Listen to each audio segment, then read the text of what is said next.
Radio Publique Africaine.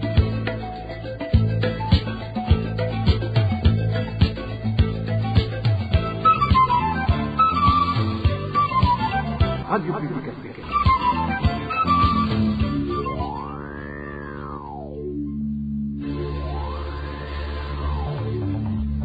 C'est le moment de suivre le journal parlé en français. À la présentation, Josiane Mouzaned. Nous sommes le mercredi 5 janvier 2022. Bonsoir mesdames et messieurs, bienvenue à ce journal en français. Et donc voici les principales articulations.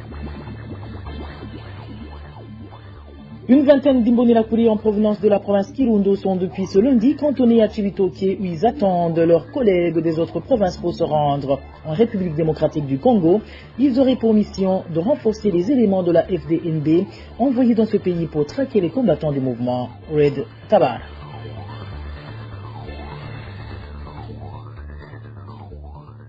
Un sexagénaire de Luigi a été sauvagement assassiné à son domicile. Les membres de sa famille craignent pour leur sécurité vu que les conflits fonciers seraient à l'origine de ce meurtre. Dans ce journal, nous vous parlerons également du calvaire que vivent les réfugiés burundais du camp d'Onyarugusu qui ont vu tous leurs champs détruits par la police tanzanienne ce matin. Voilà pour le sommaire. Dans quelques poussières de secondes, le développement de ces titres.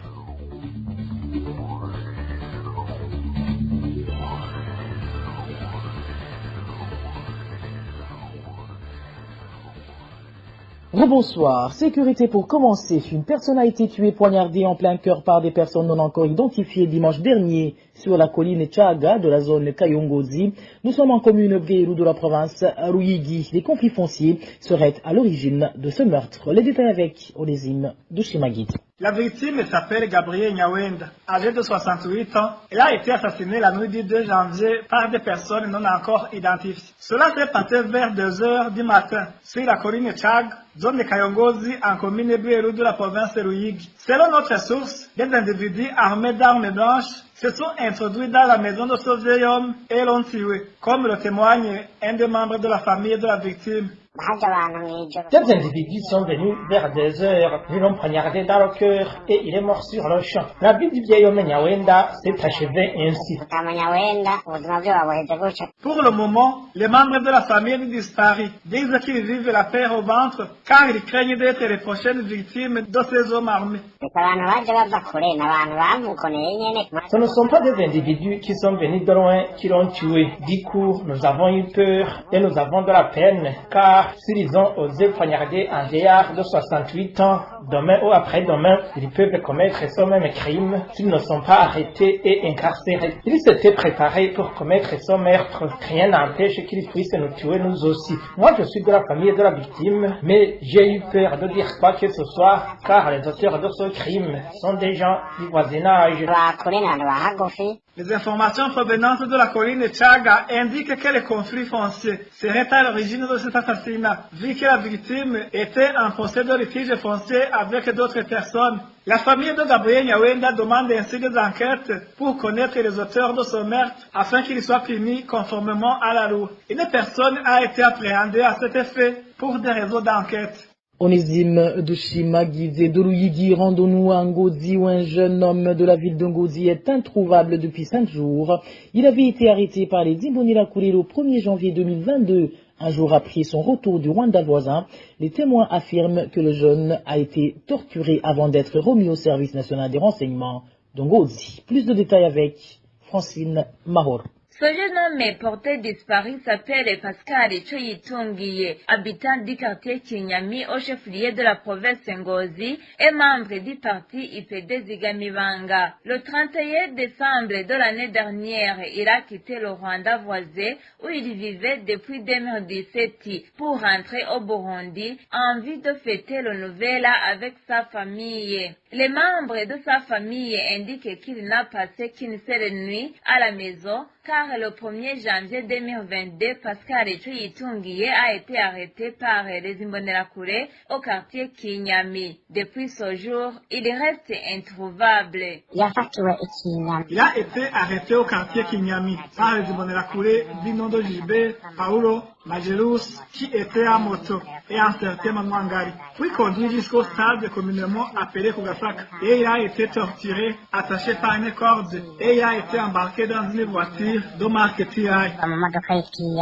Sa famille a cherché dans tous les cachots situés dans la province Ngozi sans succès. Selon des témoignages concordants, Pascal Choyitungiye a été ensuite remis à Musafiri Niyonkuru, responsable des Imbonerakure dans la province Ngozi, et Salvatore Horihoze, responsable du service national des renseignements dans cette province. Les mêmes sources indiquent que le jeune homme a été vu pour la dernière fois dans le véhicule du chef du service national de renseignement en Ngozi en compagnie de ces deux hommes.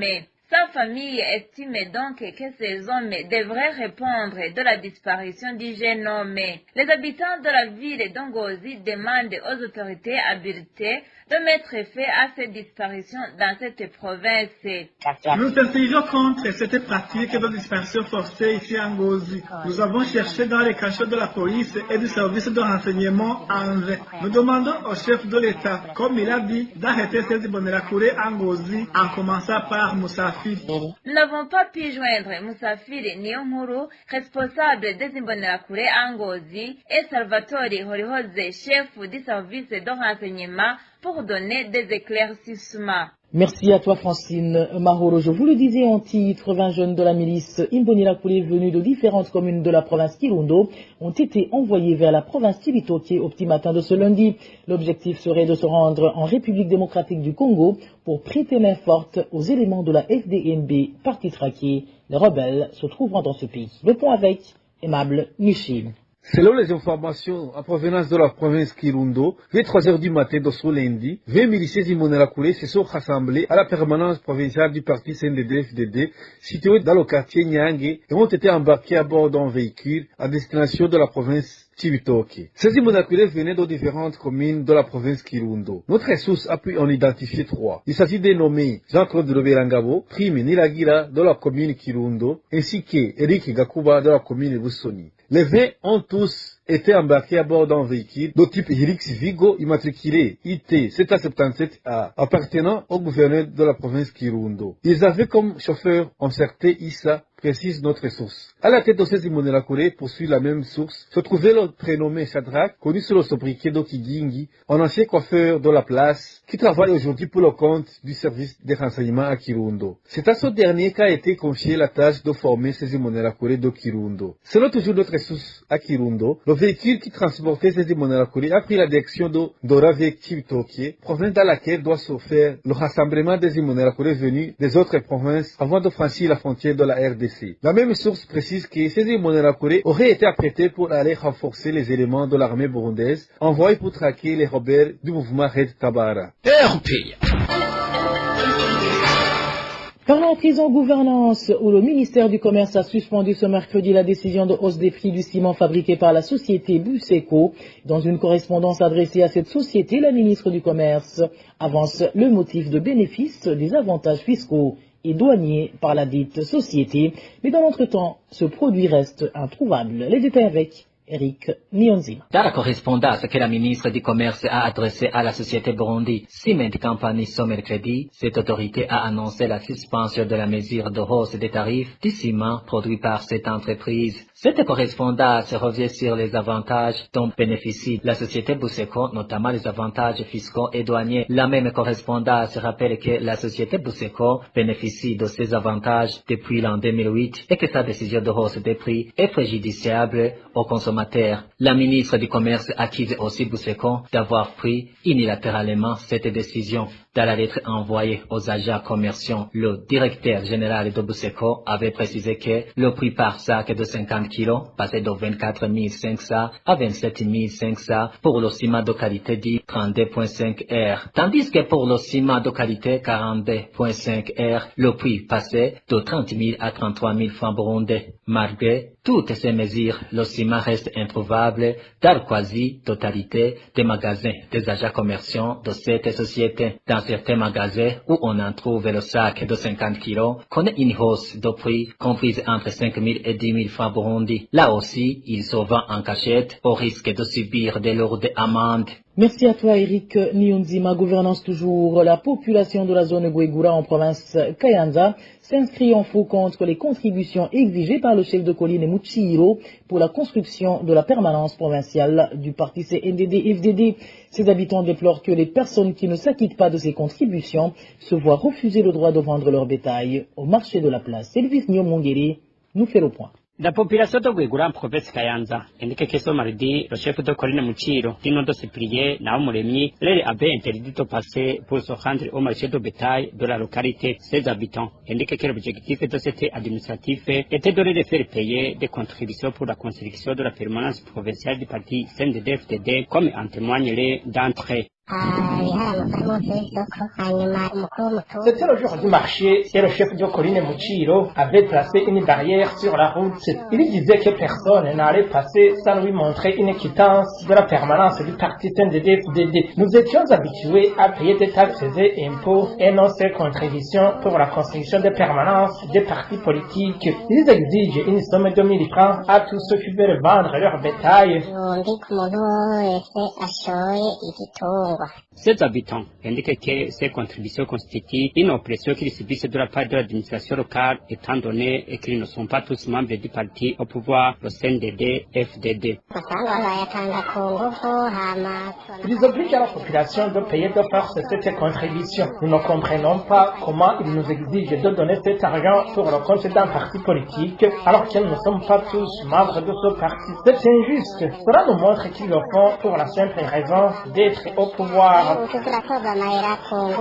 À propos de ces lamentations, nous avons essayé de joindre Cyprien Naumuremyi, chef de colline Muchiro, ainsi que Audace Hachimana, administrateur de la commune Muruta, mais sans succès. Elvis Nyomungiri, cap à présent sur Mngaro, où certains motards du chef-lieu de cette province se plaignent du commissaire de police de cette province qui a illégalement confisqué leurs motos. Ils indiquent que leurs motos viennent de passer plus d'une semaine en plein air et commencent à s'abîmer, d'où ils demandent à cet officier de leur donner des amendes, si faut il y a, et de leur restituer leurs engins. Le point avec Émile Nibasombe.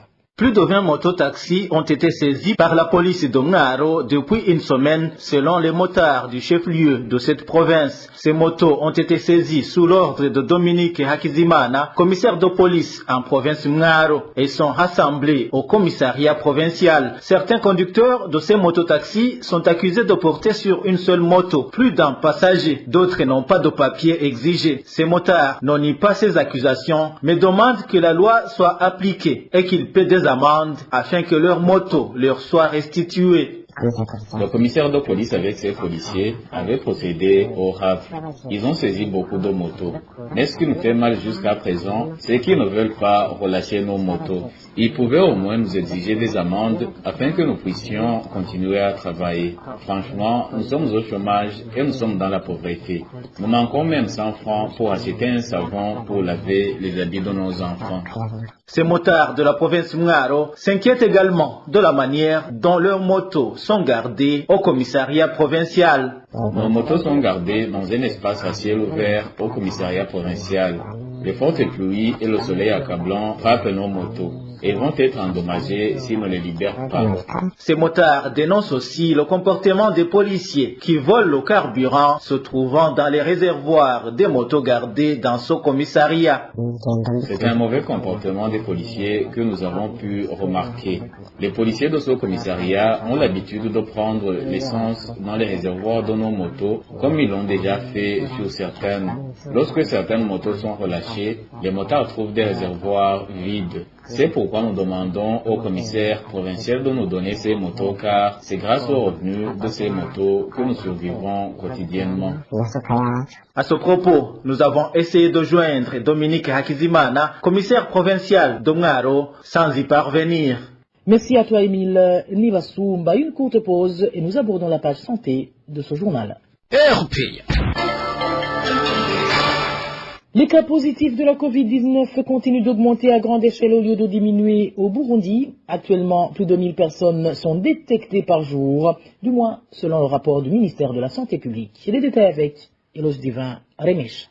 C'est à partir du 13 décembre 2021 que les effectifs les plus inquiétants des cas positifs de la COVID-19 ont commencé à se remarquer au Burundi. Selon le ministère de la Santé, depuis lors, les cas positifs n'ont cessé d'augmenter. D'après le rapport du dit ministère sorti, ce 1er janvier 2022, 1065 cas positifs ont été enregistrés dans une seule journée au niveau national. Le constat est que parmi ces cas positifs, 1038 sont des transmissions internes, tandis que 27 sont des voyageurs en provenance de l'étranger. De surcroît, le ministère de la Santé indique que 10 parmi ces voyageurs provenaient de la République démocratique du Congo, 6 de la Tanzanie, les 11 restants venaient de l'étranger et ont passé par l'aéroport international Melchior Ndadaye. En plus, comme le mentionne le rapport du ministère de la Santé, la mairie de Bujumbura vient en tête avec beaucoup de cas positifs à la COVID-19 au niveau national. Par ailleurs, le dit ministère fait savoir que durant ces derniers 14 jours, chaque district sanitaire parmi les 47 se trouvant dans le pays a enregistré au moins un cas positif à la COVID-19.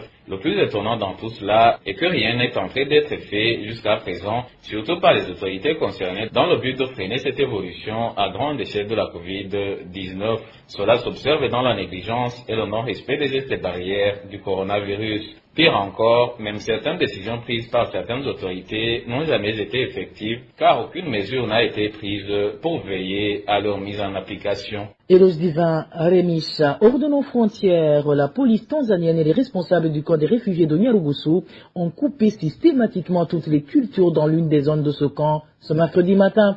Les réfugiés burundais de ce camp trouvent que cette mesure s'inscrit dans la droite ligne des tentatives des autorités tanzaniennes visant à les forcer à rentrer au Burundi. Les détails avec Éloge Kwizera. Des policiers tanzaniens munis de gaz lacrymogène ont encerclé les zones hébergées réfugiés burundais très tôt ce mercredi matin. Ils étaient accompagnés par Siasa Manjenj, responsable de Soka, et le chargé de sécurité appelé Basungusung. Selon notre source d'Asoka, vers 8 heures, ils ont commencé à couper les bananeraies des Caucases de la zone 8, la plus vaste des zones habitées par les réfugiés burundais. Ce réfugié ne trouve pas de mots pour décrire ce qui se passe.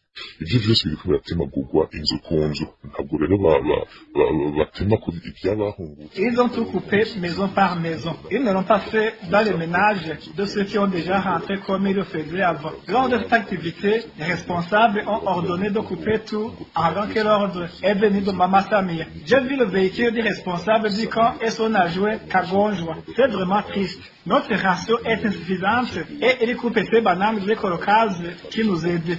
Aho gatoki agatera ayo mateke kugira ngo ashobore kuronka icyahindurira umuryango kumbure ufungura. C'est toujours notre source. Pendant l'opération, les policiers regardaient dans des boutiques et disaient qu'il est incompréhensible que les réfugiés puissent posséder de telles marchandises. Iki gipolisi cyatenye aho hantu ngo kubera ko baba bamaze kuronka amakuru. Ces policiers ont commencé dans cette zone. Ils ont dit qu'il y a des grandes boutiques contenant des pagnes, pantalons et autres divers articles. Asa n'ayisununuye bavuga yuko ngo ntibyumvikana ingene mu ikambi hoba igurirana ry'urudandazo. Avant de partir, les policiers ont informé les réfugiés que cette activité se poursuivra dans les autres zones. Les réfugiés burundais estiment que cette activité s'inscrit dans la droite ligne des autres mesures contraignantes déjà prises pour les pousser à retourner au Burundi. Le cas de Nyarugusu héberge les réfugiés burundais et congolais. Et voilà, amis fidèles de la RPA, c'est ici que s'achève le journal d'aujourd'hui. Merci à toutes et à tous pour votre aimable écoute. Merci également aux équipes rédactionnelles et techniques pour le travail abattu. À la présentation de ce magazine, vous étiez avec Josiane Mozaneza. Excellente soirée à toutes et à tous.